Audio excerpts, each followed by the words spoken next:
igual todo lo que se perdió en el repaso anterior. Ellos dicen que gente de todo el mundo va a ser salva y murió por gente de todo el mundo, pero no por todos. Y dicen por un grupito exclusivo. Ahora, Juan 3:16 dice que Dios amó al mundo para que todo aquel, o sea, todo aquel del mundo que en él cree, no se pierda. Y es muy claro. Pero ellos ya leen con un sistema teológico en mente. Había algunos versículos anotados. Mateo 21, 1 al 9, ni lo vamos a buscar. La entrada triunfal de Jerusalén, que Jesús entró cabalgando en un pollino.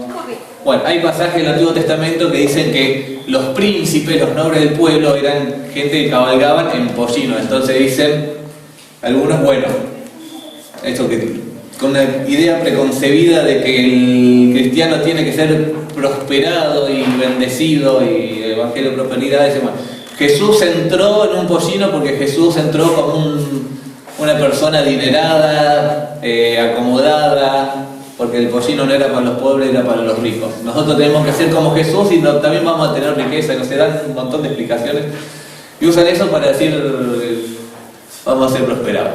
Nada que ver el pasaje, pero lo ven en el pasaje. Una Tesalonicenses 1:4. Hablamos de calvinistas, hablemos de ahora anticalvinistas. Creo que está en el apunte también. Sí. ¿Qué dice? Porque conocemos, hermanos amados de Dios, vuestra elección. Está. Pablo le dice a los tesalonicenses, nosotros conocemos vuestra elección. Hay personas que se van al extremo opuesto de los calvinistas y dicen, Dios no eligió a nadie. Eso es algo que inventaron los calvinistas. Entonces acá en Tesalonicenses dice, conocemos vuestra elección, dice Pablo. Entonces, ¿a qué elección se refiere? Bueno, los anticalvinos dicen, no se refiere a la elección de Dios, se refiere a que los tesalonicenses eligieron a Dios, o sea, ellos eligieron creer, entonces Pablo conoce lo que los tesalonicenses eligieron. Ahora, ¿alguien tiene este versículo en la NBI, por ejemplo? Hay muchas NBI dando vueltas, yo sé que sí. Primera Tesalonicenses 1:4. O la Biblia de las Américas. NBI dice, hermanos amados de Dios, sabemos que Él los ha escogido. Ahora sabemos que ¿qué? Que Él los ha escogido. Que Dios los ha escogido. Eso le tradujo Calvino. No, es que eso le tradujeron dando el sentido que realmente tiene. O sea, cuando habla de elección es Dios los eligió. Y Pablo le escribe a los tesalonicenses sabiendo que Dios los ha elegido.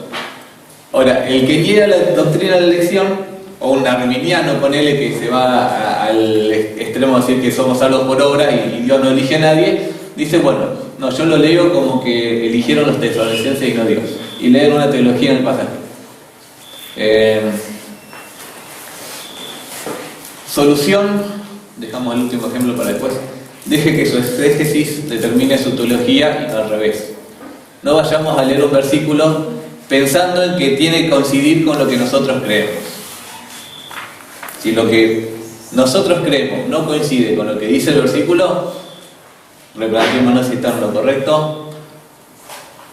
Avanzamos. Interpretar la Escritura a través del lente de la experiencia. Una vez en un campamento hablando con uno de los acampantes, no sé por qué había tocado justo el tema de que, bueno, cesarían las profecías y las lenguas y hablando de que, bueno, Dios ya no hay revelación nueva, o sea, Dios no es que se revela a las personas, porque ya todo está en la Biblia, está acabado. Y el tipo decía, no, pero no puede ser porque yo me llamo Juan, y me llamo Juan porque Dios se le apareció en sueños a mi papá y le dijo que iba a tener un hijo que le tenía que poner Juan. Convencidísimo el tipo. Entonces no podía hacerle entender que no, que Dios no hablaba hoy en día en sueños. No me acuerdo qué versículos le leía, pero no lo veía en los versículos porque ya tenía una experiencia que decía otra cosa. Sigue creyendo todavía que se llama Juan porque bueno, eso pasa cuando dejo que mis experiencias determinen lo que un pasaje debería significar. Un ejemplo por ahí muy actual, 1 Corintios 14, no lo vamos a leer, todo el capítulo habla del don de lenguas. Muchas veces se piensa que don de lenguas es hablar un montón de cosas incomprensibles o hablar algún idioma angelical, espiritual que nadie entiende, y eso es hablar en lengua.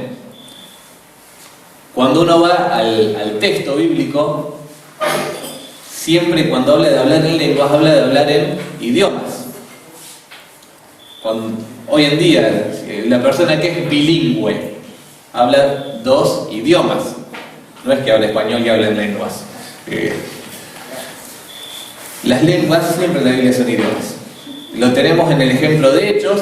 Había un montón de gente en el aposento alto, se pusieron todos a hablar en lengua, y la gente que estaba reunida alrededor decía: ¿cómo puede ser que estos son todos galileos y los escuchamos hablar en nuestras lenguas maternas? Y había, no me acuerdo, dice todos los lugares que había, cita un montón de lugares, idiomas distintos, y esta gente hablaba en idiomas.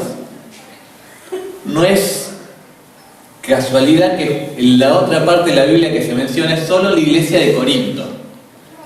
¿Qué pasaba en Corinto? El domingo estuvimos hablando de Corinto. ¿Se acuerdan que pusimos el mapita? Ahí era un puntito muy estratégico donde convergían gentes de todo el mundo. Una ruta comercial donde había gentes de un montón de etnias y países, idiomas. Y en esta ciudad, donde había un montón de distintos idiomas en la ciudad, había gente que podía hablar otros idiomas. El único lugar donde se menciona. Tiene una explicación no solo escritural, sino también cultural. Ahora, la persona que está acostumbrada a hablar en lenguas, de la forma que hoy se hace, que es hablar idiomas angelicales, o no sé cómo lo describen, eso no está en la Biblia. Ahora, ellos van por ejemplo, a 1 Corintios y lo ven ahí donde no está. Porque van ya con una experiencia y dicen: bueno, pero yo hablo en lenguas. O escuché a fulano hablar en lenguas. No me puede decir que eso no existe si lo estoy viendo, lo estoy escuchando. Ahora, ¿qué hacemos? Bueno, la Biblia es autoridad. Cuando mi experiencia dice una cosa y la Biblia dice otra, o sea, no podemos negar que la experiencia existió, porque existió. Lo que tengo que hacer es evaluar esa experiencia a la luz de lo que dice la Biblia. Pues si fuera solo por esa experiencia, en el caso de las lenguas, los hindúes hablan en lenguas exactamente igual que muchos grupos carismáticos. Y no me queda duda que el hindú no tiene el Espíritu Santo. ¿Y por qué hablan lenguas? Entonces puede haber otra explicación. Solución. Bueno, esto es lo que acabo de decir. Pasamos, repito, alegorizar el texto. Ya lo explicamos, lo vamos a pasar rápido. Es buscar un significado secreto oculto dentro de las palabras reales de un texto dado. Es decir, un significado que no está relacionado con el significado más obvio del texto. Solución, no darle al texto ningún significado que no tenga. Con respecto a esto, me gustó en la semana que vino alguien, no vamos a decir quién, y me dijo: escuché un comentario de un devocional, tampoco vamos a decir el devocional, que decía, y citaba Génesis 9, creo, cuando la historia de Noé. A ver, que lo busco para no errarle mucho, solo un poquito.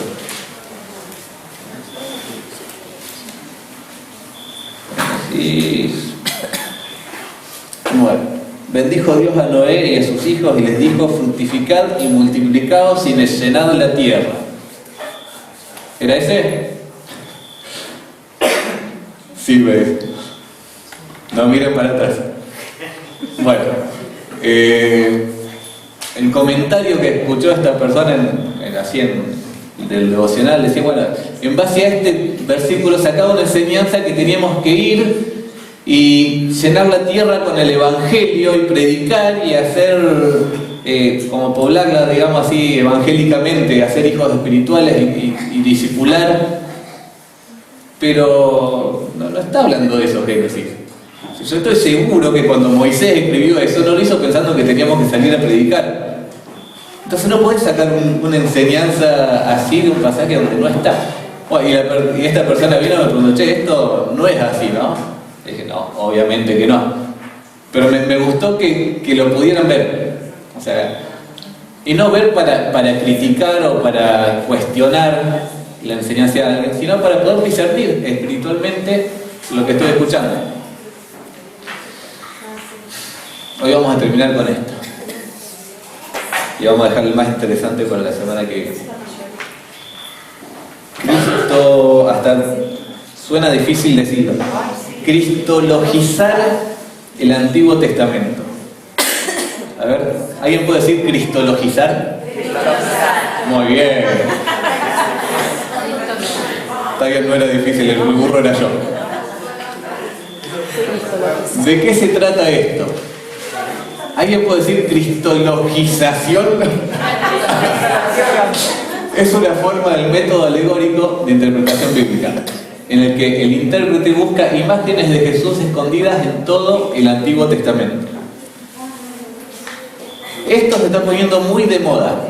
O sea, no siempre se entendió el Antiguo Testamento así, pero últimamente hay una tendencia a encontrar a Jesús en todo el Antiguo Testamento. En las historias, en la genealogía, en todos lados en el Antiguo Testamento se busca encontrar a Jesús. La razón es que, bueno, usan, a ver, lo tengo anotado, no, en el apunte está. ¿Por qué hacen esto? Se basan en lo que Jesús dijo, por ejemplo, cuando estaba con los discípulos camino a Emaú. No es lo que Jesús dijo, sino lo que cuenta ahí Lucas. Dice que Jesús se les apareció y les abrió las Escrituras, Lucas 24:7, y dice que comenzando desde Moisés y siguiendo por todos los profetas, les declaraba en todas las Escrituras lo que de él decían. Entonces las personas dicen, bueno, entonces todo el Antiguo Testamento y todas las Escrituras hablan de Jesús. Y tenemos que encontrar a Jesús en las Escrituras. Ahora, Lucas no se refería a eso, sino que Lucas lo que está diciendo es que Jesús tomó el Antiguo Testamento y les declaró todo lo que el Antiguo Testamento decía de él. Pero no es que todo el Antiguo Testamento habla de Jesús. Pero algunos se van a este extremo. David, perdón, pero sí. Eso de que está diciendo ahí hace 1000 años que se hace. Yo no lo noto que se dé se hace mucho, pero hay, o sea, está tomando mucha fuerza. No, o sea, hay ejemplos del apunte desde el año 100 después de Cristo. O sea, siempre se hizo. Pero últimamente está tomando mucho impulso esta forma. ¿No sería cristocéntrico en toda la escritura? Cristocéntrico, me enseñaron. No sé, o sea, ser cristocéntrico es otra cosa, o sea, Cristo es el centro de todo. Yo digo que recién leí la misma voz que eso, pero ahora leí los ejemplos y se me aclara un poco. Capaz que ahora viendo los ejemplos se aclara. Porque Sí. tengo la idea de que hablando de cualquier parte de la Biblia, puedo llevar a predicar el Evangelio. O sea, me puedo arreglar para hablar del plan de Dios. Pero no leer mi historia y decir, la piedra es Cristo y el palo aquel es el Espíritu. Creo que se refieren a eso, por ejemplo. Claro. O sea, sí, uno partiendo de cualquier parte de la Escritura puede buscar la forma para terminar hablando de Cristo, pero una cosa es eso, otra cosa es decir, bueno, esta parte de la Escritura habla de Cristo. Entonces, eso está... Y hay varios ejemplos en el apunte. El más... Sí. Por ejemplo, todo lo que es la parte del Antiguo Testamento, si uno lee hebreo, que es nuevo, por ejemplo, lee hebreo, pero si no lee el Antiguo Testamento, no podés sacar una enseñanza si tuviera el Nuevo Testamento solo, ¿no? Por ejemplo, sí. Todo lo que es sacrificio, creo que se revela claramente todo lo que es sacrificio y todo está Cristo ahí metido en el Antiguo Testamento, ¿no? O sea, hay muchas partes del Antiguo Testamento que sí hacen referencia a Cristo. O sea, obviamente las profecías hablan directamente de Cristo. Hay cosas que, bueno, no era el tema de hoy, pero se llaman tipos de Cristo. ¿Qué es un tipo de Cristo? Puede ser un elemento, un evento incluso del Antiguo Testamento que luego se va a usar como si fuera un ejemplo de Cristo, se lo va a comparar con Cristo. Por ejemplo, Jonás en la ballena es un tipo de Cristo. ¿Por qué decimos que es un tipo de Cristo? Porque después se hace una comparación. Jesús dijo, bueno, así como Jonás estuvo 3 días y 3 noches en el vientre del pez, es necesario que el Hijo del Hombre esté 3 días y 3 noches no me acuerdo bien cómo decir. Ahora, no es que la historia de Jonás significa que Cristo iba a estar muerto, sino que se lo toma luego, o sea, se vuelve y se lo toma como un ejemplo, se hace como un paralelismo. Pero no se le cambia el significado a la historia de Jonás. O la serpiente de bronce, así como la serpiente, Moisés levantó a la serpiente en el desierto, el Hijo del Hombre. Claro, y esa palabra se referencia entonces más a la lógica, como dice ahí, la lógica, o sea, buscarle la lógica a toda la historia bíblica del Antiguo Testamento. Y ahora vamos a poner un ejemplo, que incluso este ejemplo, escuché uno muy parecido. Perdón, Dani, que estás en la sombra, no te veo. Voy a sonreír. No, lo que también pienso que podría llegar a ser un error es ver vidas en el Antiguo Testamento similares a las de Cristo. Se me viene a la mente un José o un David y decir, bueno, José es el Jesús del Antiguo Testamento. Claro. Eso estaría mal. Pero bueno, sí a la luz de Cristo podés ver ejemplos de José. Claro. Bueno, ahí vamos a ver un ejemplo ahora de David, justamente. Que una vez escuché, también he leído, que comparan el evento de David y Goliat con Cristo y lo obra por nosotros. Esto lo saqué prácticamente copiado y pegado de internet de una página que se llama Coalición por el Evangelio. Una parte de un artículo que tenía, ellos decían, así es como la historia de David nos apunta a Jesús. Las comillas se las puse yo, perdón. Iba sin comillas. Está armado todo en Abbasia, 1 Samuel 17, cuando David pelea con Goliat. Dice, David salvó a su pueblo poniendo en riesgo su vida. Jesús salvó a su pueblo entregando su vida. Entonces hace un paralelismo. David pasó por el valle de la sombra de muerte por Israel. Porque bajó al valle, vieron que el filisteo estaba en el valle. Jesús fue el mismo vientre de la muerte por nosotros. David, el ungido, fue despreciado por sus hermanos, siendo inocente. Jesús, el Mesías, fue despreciado por todos, aún sin nunca haber hecho mal. Y van viendo como que en la vida de David, como que la vida de David estaba prefigurando o hablando así como medio escondidamente de Cristo. David se desvistió de las vestiduras reales que no le servían. ¿Se acuerdan que Saúl le prestó las vestiduras para pelear y se las sacó?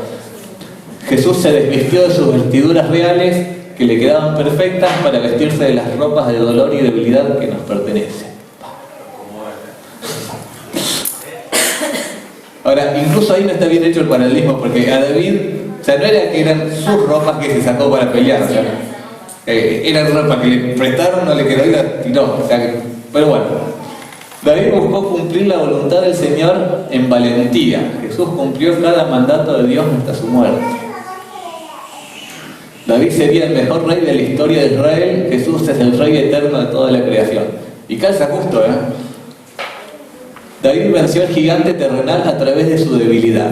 Jesús venció al gigante de la muerte a través de su muerte y selló su victoria para siempre a través de su resurrección. Ahora, ¿eso es lo que significa la historia de David y Goliat? La veo difícil. No se sabe bien quién escribió el libro 1 Samuel, pero cuando lo escribió no creo que haya tenido en mente siquiera nada de Jesús. cuando escribió la historia. Bueno, la conclusión del artículo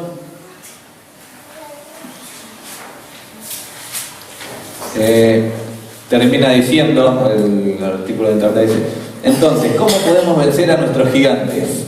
Nosotros no podemos. Esa es la lección del relato. La historia de David y Goliat no es un llamado a la moralidad, es un llamado a la fe. Es un llamado a confiar en el Dios que da un mediador a su pueblo. Es dejar de ver al gigante Goliat, o al gigante David, o al gigante muerte, y ver al único gigante que dio su vida por nosotros, al gigante mediador, al gigante Jesús.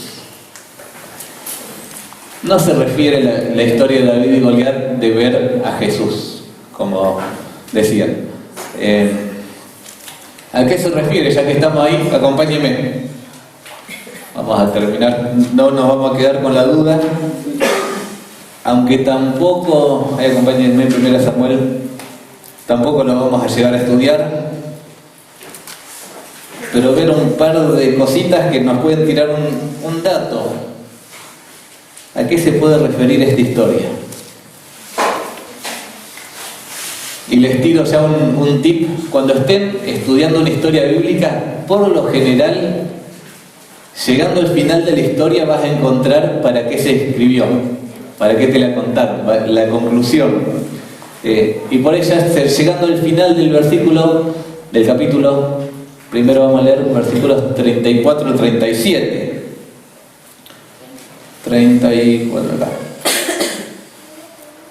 David respondió a Saúl: tu siervo era pastor de las ovejas de su padre, y cuando venía un león o un oso y tomaba algún cordero de la manada, salía yo tras él y lo hería y lo libraba de su boca. Y si se levantaba contra mí, yo le echaba mano de la quijada y lo hería y lo mataba. Fuese león, fuese oso, tu siervo lo mataba. Y este filisteo incircunciso será como uno de ellos, porque ha provocado al ejército del Dios viviente. Añadió David: Jehová, que me ha librado de las garras del león y de las garras del oso, él también me librará de la mano de este filisteo. Y dijo Saúl a David: ve, y Jehová esté contigo.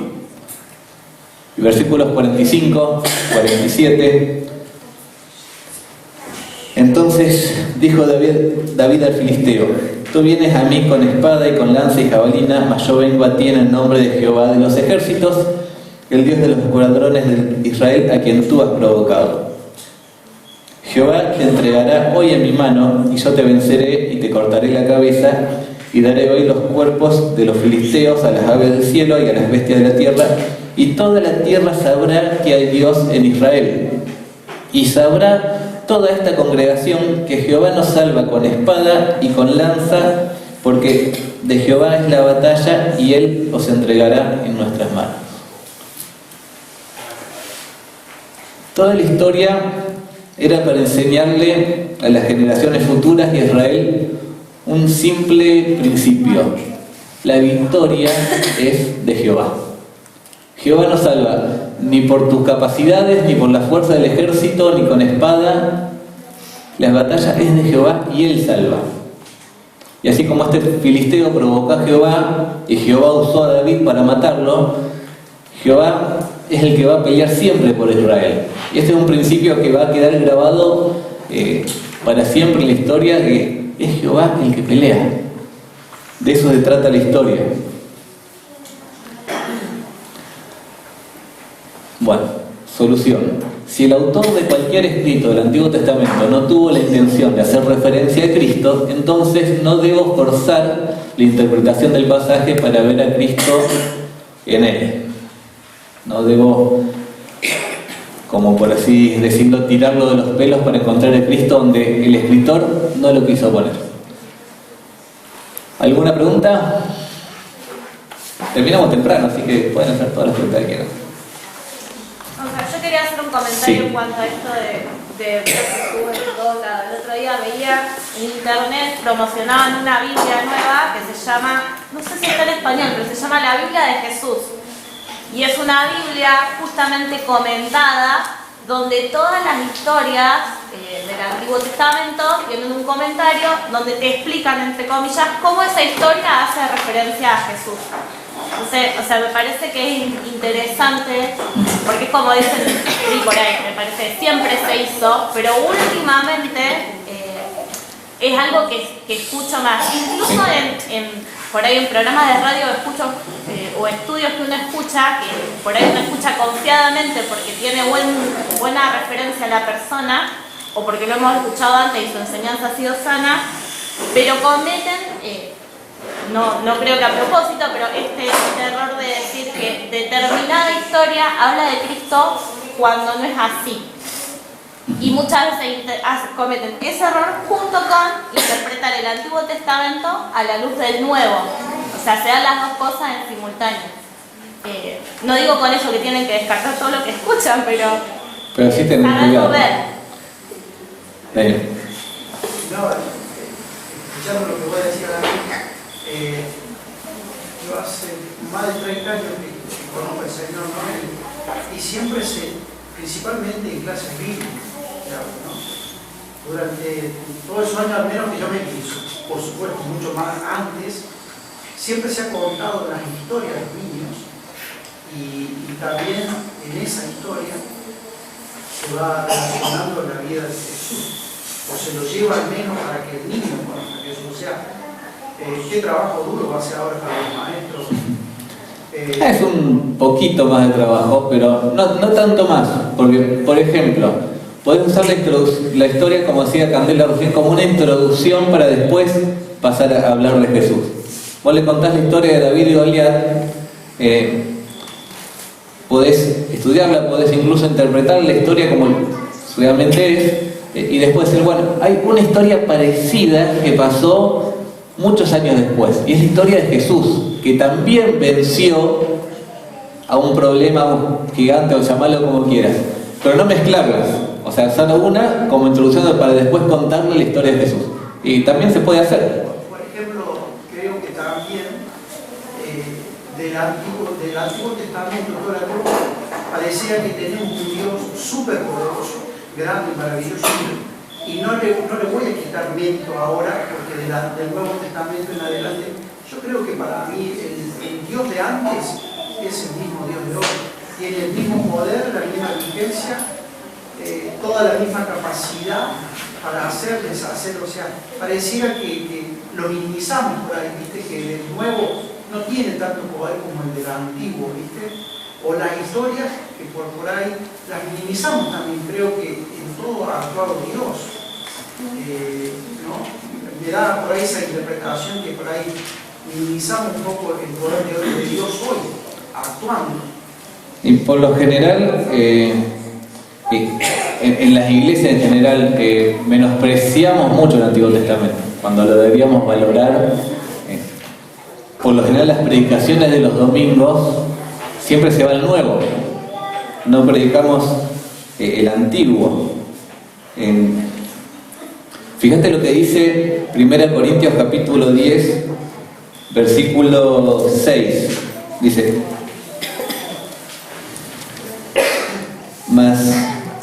voy a leer un poquito hasta el 11. Mas estas cosas sucedieron como ejemplos para nosotros. Está hablando del pueblo de Israel y está hablando del Antiguo Testamento, de lo que ahora sabemos de Israel. Dice, estas cosas sucedieron como ejemplos para nosotros, para que no codiciemos cosas malas como ellos codiciaron, ni seáis idólatras como algunos de ellos. Según está escrito, se sentó el pueblo a comer y a beber y se levantó a jugar. Ni forniquemos como algunos de ellos fornicaron y cayeron un día 23.000.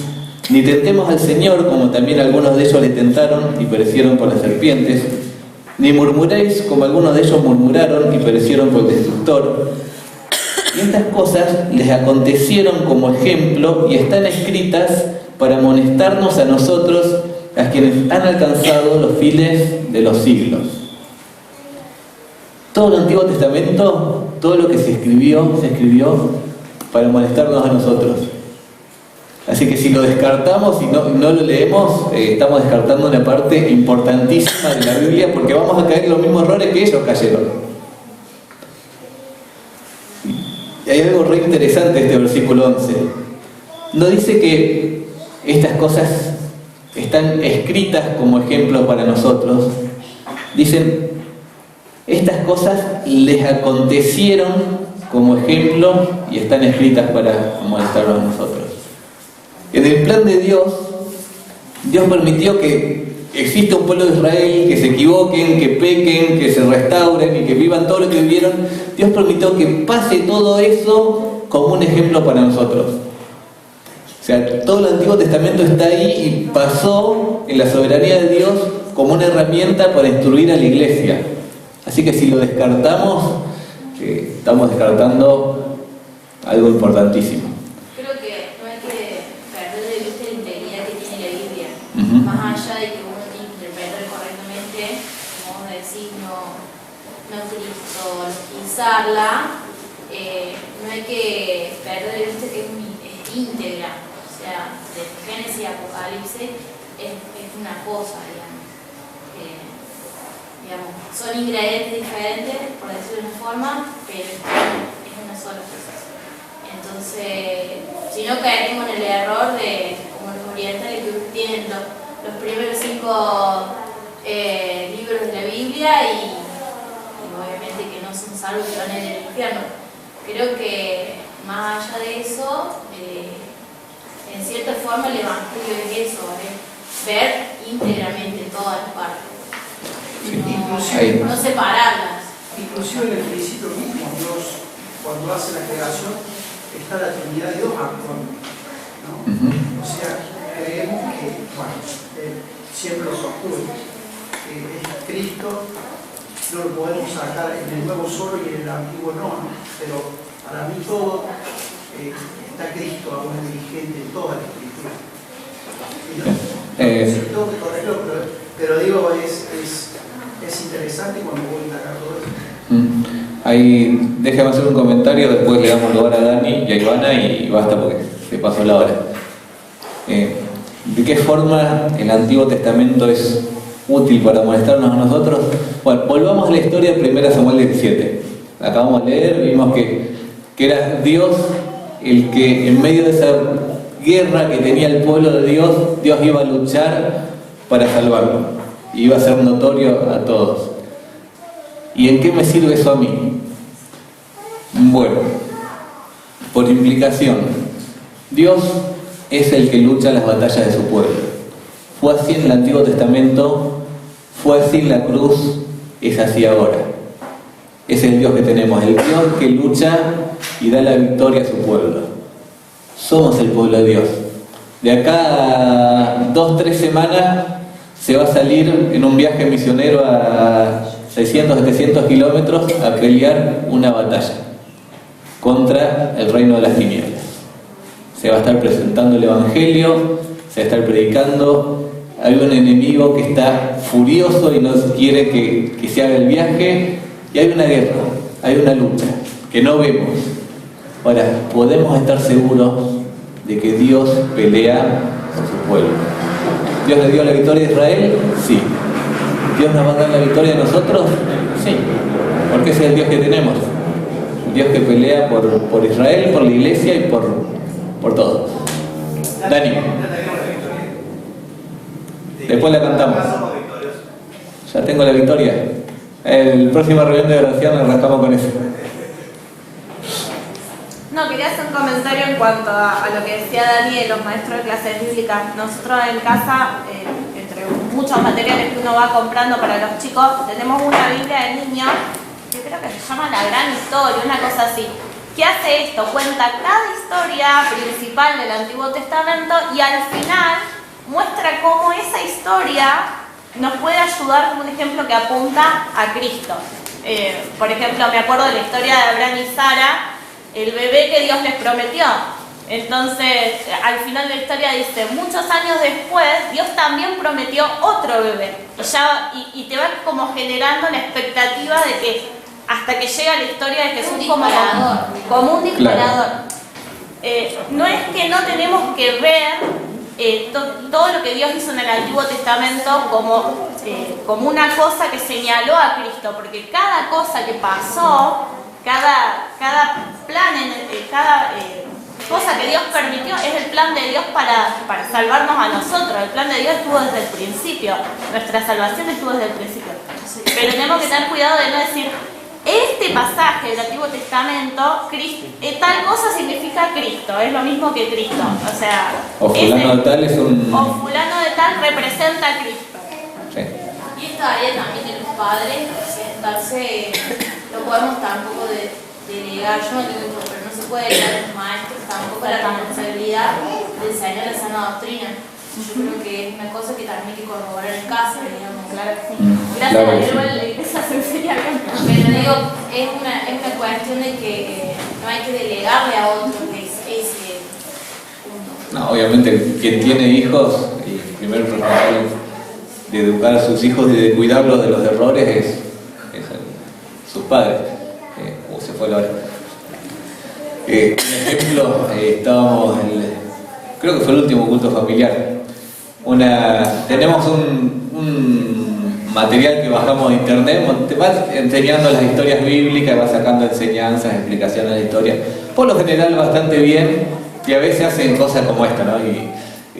Bueno, el último culto familiar hicimos todo el papelito, terminamos y le dijimos a los chicos, bueno chicos, ahora le vamos a explicar realmente de qué trata la historia, y se la vuelvo a explicar porque mira, está todo mal. Muchas cosas buenas decía, pero no era lo que la historia decía. Entonces, bueno, un padre puede cuidar eso en sus hijos. Y maestros de clase bíblica, no se desanimen, o sea, las historias son útiles y son buenas, y son una herramienta invaluable para formar a los chicos y para que no caigan esos hijos en todo lo que cayó el pueblo de Israel, esos chicos. Y ya vamos a ir aprendiendo, no es algo muy complicado, y yo creo que en general se enseñan bastante bien. Lo único que vamos a hacer por ahí es pulirlas un poquito más, nada más. David, ¿Qué? tocando clase bíblica, si uno bien no está en clase bíblica, pero bueno, en toda la familia hay. Hemos visto en estos últimos años muchísimo, pero muchísimo material que yo que soy cuadrado me daba cuenta que era totalmente erróneo, mal. Por eso sí, no los desanimamos, pero sí los animamos a que revisen bien, por más que sea lo mejor que conociste como maestro en libro y no sé, todos los títulos que tengan que revisarlo bien. Todo siempre hay que tomarlo con cuidado. Y obviamente como maestro tenés que estudiar el material que tenés antes de dárselo a los chicos. Entonces aprovechar el estudio y estudiarlo objetivamente. Yo creo que mejor de todo es estudiar el pasaje en la Biblia y ir a aplicarlo a los chicos. El Antiguo Testamento lleva mucho a los valores, la obediencia, y se puede bajar tranquilamente a la edad del niño. Y sí, como decía Ivana, todo envuelve a quién fue el más obediente y todo incluye con él. Siempre lleva al Señor, ¿no? Tal cual. Bueno, dejamos acá por hoy y nos vamos, que ya tengo hambre. Miércoles que viene vamos a estudiar el último error, el más polémico. A algunos les va a encantar, a algunos les va a parecer aburridísimo, porque vamos a estudiar dispensacionalismo en contraste con pactismo. Ay, señores. Y va a estar complicado porque vamos a estudiar por qué ninguno de los dos se puede usar para interpretar la Biblia. Y ahí todos los que tuvieron palabra de Dios me van a mandar un misil teledirigido a casa. Bueno, oramos y terminamos.